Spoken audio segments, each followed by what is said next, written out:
आजको क्लास भने चाहिँ अब यो भ्याट कसरी क्याल्कुलेसन गर्ने हैन, डिस्काउन्ट कसरी दिने र आफ्टर डिडक्टिङ भ्याटको क्याल्कुलेसन कसरी गर्ने भन्ने विषयमा रहेको छ।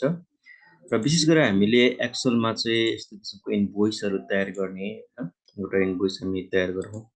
हामी यस्तो इन्भोइसहरू हामी तयार गर्न गाह्रो हुन्छ भने हामीले गुगलमा विभिन्न फर्मेटहरूमा हामी इन्भोइसहरू पाउँछौँ हैन। एक्सेल इन्भोइस हामीले डाउनलोड गर्ने, चाहे कोटेसनहरू होस् चाहे ऊहरू सबै हामी पाउँछौँ इन्भोइसको, र यसरी डाउनलोड गरिदिने हैन, त्यहाँबाट गर्न पनि सकिन्छ। आफूले डिजाइन गरेको पनि अझ राम्रो हो है। एउटा इन्भोइस यहाँनिर छ जसमा चाहिँ डलर आइरहेको छ। यो डलर साइन हामीले चेन्ज गर्नु पर्यो भने तपाईँले कन्ट्रोलमा गएर कन्ट्रोल प्यानलमा जाने, कन्ट्रोल प्यानलमा गइसके पछाडि हाम्रो त्यहाँनिर कहिले कसरी लार्ज आइकन भनेर आएको हुन्छ, कहिले क्याटेगोरी हुन्छ। क्याटेगोरी छ भने यहाँ लार्ज आइकन गरिदिने र लार्ज आइकन गरेर यहाँ रिजन दिएको छ वा रिजनल भनेर दिएको हुन्छ। यहाँ रिजनमा गइसकेपछि एडिसनलमा गएर जाने, एडिसनल इन्फर्मेसन गएपछि हाम्रो यहाँनिर करेन्सी छ। करेन्सीमा हामीले यहाँनिर रुपिस राख्यौँ भने रुपिस यसरी राखेर ओके गऱ्यौँ भने चाहिँ अब हाम्रो के हुन्छ भने यो डलर पनि हामीले यहाँनिर करेन्सीमा गयो भने रुपिसमा कन्भर्ट गर्न सकिन्छ, रुपिसमा आयो है। र यहाँनिर मसँग के छ भने एउटा इन्भोइस मैले अलरेडी तयार गरिसकेको छु। इन्भोइसको आफ्नो अब लोगोहरू यहाँ राखिदिने हैन, एडिट गर्ने पनि एउटा गर्न सकिन्छ। राइट बटन प्रेस गरेर चेन्ज गरिदिने, एकदमै इजिली हामी गर्न सक्छौँ। आफूले डिजाइन गर्यो भने अलिकति हामीलाई टाइम लाग्ला, तर हामीले यसरी गयो भने चाहिँ सजिलो तरिकाले आफूले एडिट गर्न सकिन्छ। आफ्नो लोगोहरू के छ हैन, लोगोहरूलाई हामीले त्यहाँनिर राखिदिन सक्छौँ। लोगोहरू यसरी छ भने आफ्नो लोगोहरू है, लोगो यसरी बस्यो। त्यस पछाडि हाम्रो कम्पनीको नेमहरू छ, कम्पनीको नेमहरू हामी राख्न सक्छौँ। जस्तै टेक्नोलोजी सेन्टर हैन, धरान सरी कोशी नेपाल हैन, www.evrstacadmi.com.np यसरी दिन सक्यो।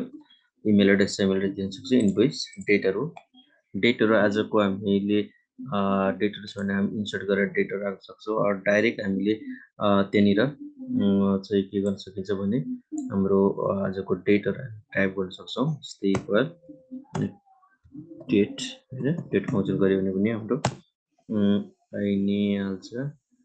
डेटको फङ्सन दिएको छ हामीलाई, date why comma MM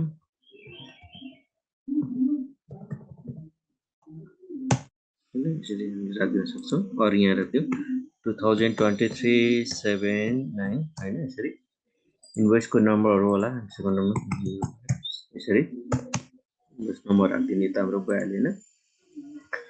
okay, हाम्रो कसलाई गरेको नेम एड्रेस कन्ट्याक्टहरू राखि नै हाल्छौँ। यहाँ डिस्क्रिप्सन हामी राख्छौँ यहाँनिर। जस्तै मैले चाहिँ सेल गरेको यहाँनिर हैन, माउस सेल्स गर्यो 10 वटा हैन, 125 ले हैन। अब यो टोटल यहाँनिर आओस् भन्ने बनाउनु पर्यो, इक्वल क्वान्टिटी इन्टु रेट हैन त। यसरी गर्यो भने टक्क यसरी आइहाल्छ। क्वान्टिटी इन्टु रेट गर्यो भने सरर यसरी हामीले कपी गरेर यहाँ तलसम्म राख्न सक्यौँ। अब हामीलाई के सजिलो हुन्छ भने अब मैले किबोर्डले चाहिँ 20 पिस अब 300 हैन, टोटल आइहाल्यो तल। ओके, सिपियु 10 पिस हैन, 11,500 को दरले यसरी आयो। यहाँ गएर चाहिँ क्याबिनेट 20 पिस 2500 हैन, यसरी। अब यहीँ गएर मैले एचडिडी 5 पिस 3500,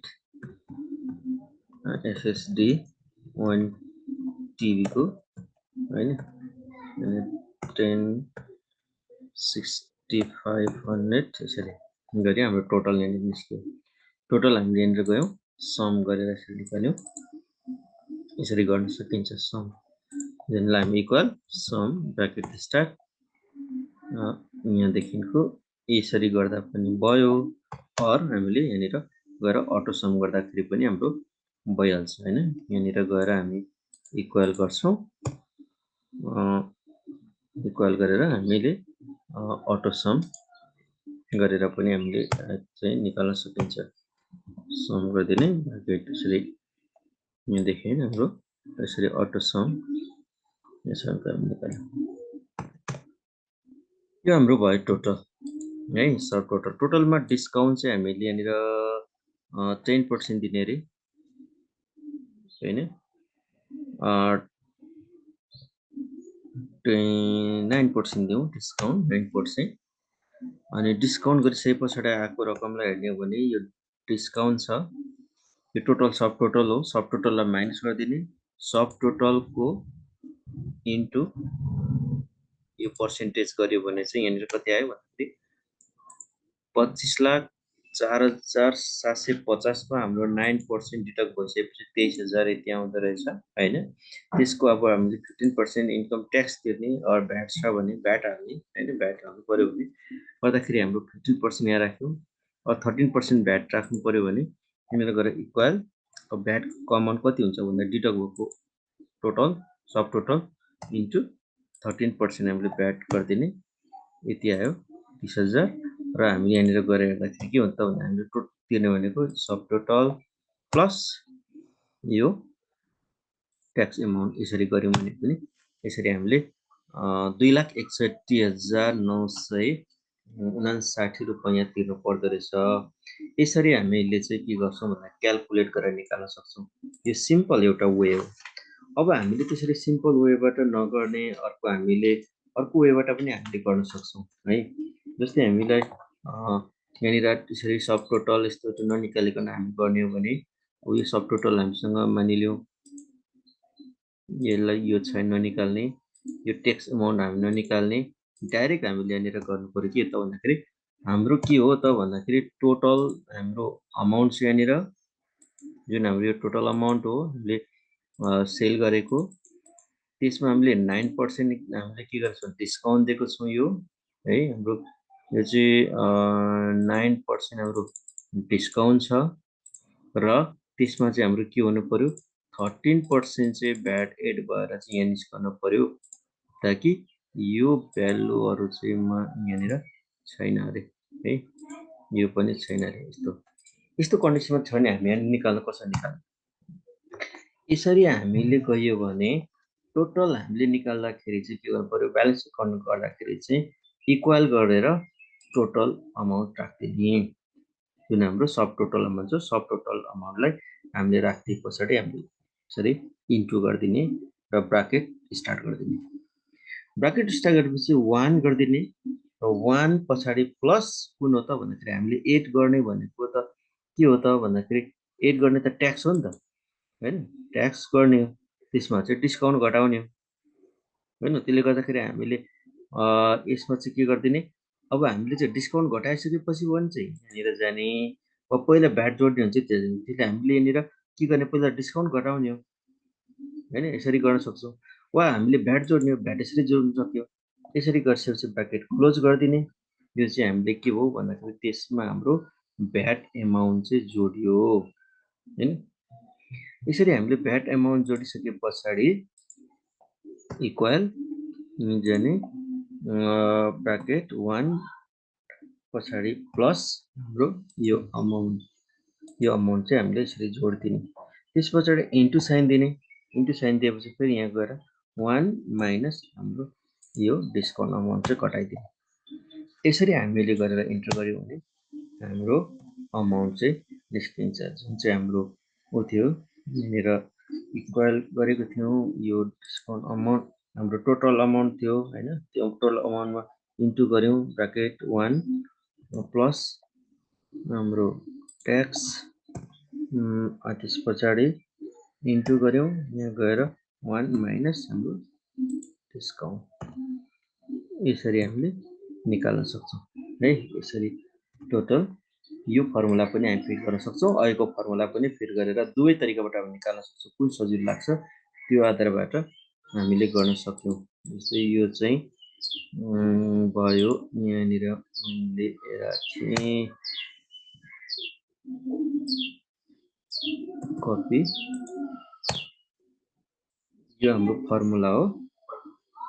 यो चाहिँ जुनमा चाहिँ G33 भनेको चाहिँ हाम्रो के हो भन्दाखेरि सब टोटल हैन, अनि G36 भनेको चाहिँ जी हाम्रो 36 भनेको चाहिँ ट्याक्स रेट, र G34 भनेको चाहिँ हाम्रो के हो भन्दाखेरि डिस्काउन्ट हो। यसरी पनि गर्न सक्यौँ। अर्को हामीले के गर्न सक्यौँ भन्दाखेरि यसरी गर्न सक्यौँ, सब टोटल लाई सब टोटलमा माइनस हाम्रो डिस्काउन्ट घटाउने, त्यसमा प्लस ट्याक्स जोड्ने,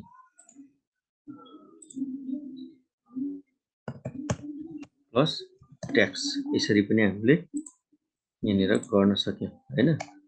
सब टोटलमा डिस्काउन्ट घटाउने अनि ट्याक्स जोडेर यसरी पनि हामी निकाल्न सक्छौँ। यो तरिका चाहिँ एकदम सजिलो छ। त्यसैले तपाईँले अब यसरी डिजाइन गर्नुभयो भने अब तपाईँलाई टक्क तरिकाले कुनै पनि इन्भोइसहरू तयार गर्न चाहिँ एकदमै सजिलो हुन्छ। र यस्तो इन्भोइसहरूको लागि तपाईँले गएर टक्क उमा डिजाइन गर्न आउँदैन भने अल्छेको लागि भन्ने चाहिँ गुगलमा जाने, ट्याक्क इन्भोइस भनेर सर्च गर्ने अनि डाउनलोड गर्ने, फर्मुला चाहिँ आफैले कसरी फिट गर्नु मन लाग्छ त्यसरी आफूले फिट गर्ने। यसरी हामीले ट्याक्सलाई क्याल्कुलेट गर्न सक्छौँ, ट्याक्स डिस्काउन्टलाई। त यो फर्मुला एकचोटि गरेर तपाईँले प्र्याक्टिस गर्नु होला। ओके, आजको क्लास यति है, केही कुराहरू सिक्नुभयो होला। Thank you very much. See you in next class.